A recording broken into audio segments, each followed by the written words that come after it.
Hi, and welcome to Simply Learn Stuff. In this video, we will take a closer look at the Filters group within the Insert tab to look at how to add a slicer. A slicer is very easy to insert. Firstly, you just select your data source and convert the information to a table. This will allow you to insert a slicer by choosing the slicer option and selecting which column header you want to use within that slicer. In this case, we will use the department column.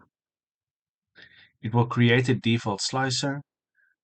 Do take note you will be able to customize the slicer within the new slicer tab while the slicer is selected, such as changing the color, etc.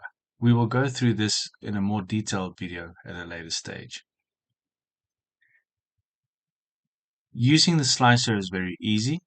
You simply just select the criteria you want, and it will automatically filter the table according to that criteria. You can also select multiple criteria by using the multi-select button, or even when the multi-select button is off, you can simply hold Control on your keyboard and select additional criteria.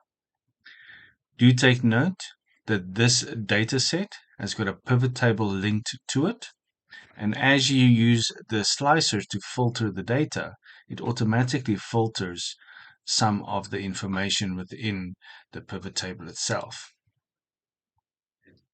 To clear the information of the pivot table, you simply use the Clear Filter button on the slicer.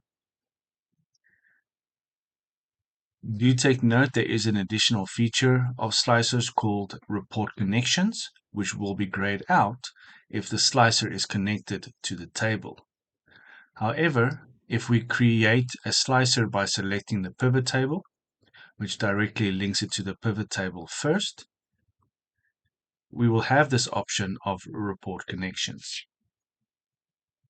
Take note that if you have additional pivot tables within your workbook, it will be listed within the Report Connections.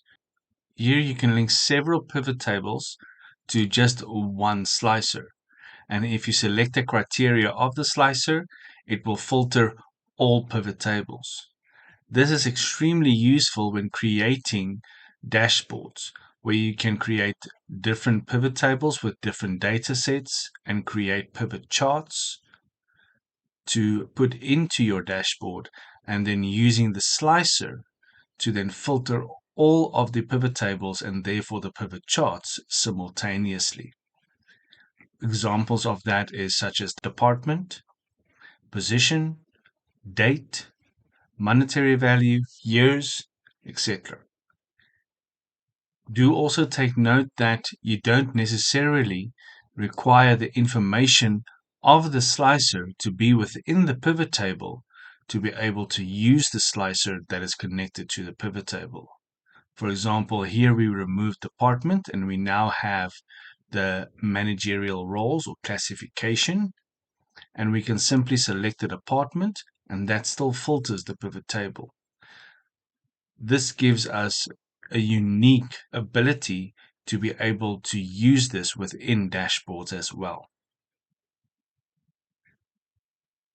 Do take note, however, that the original pivot table that's connected to the table will still be able to change and update information that is within the pivot table itself. Therefore, you can play around with which option will suit you best. I trust you find this information useful, and remember to like and subscribe.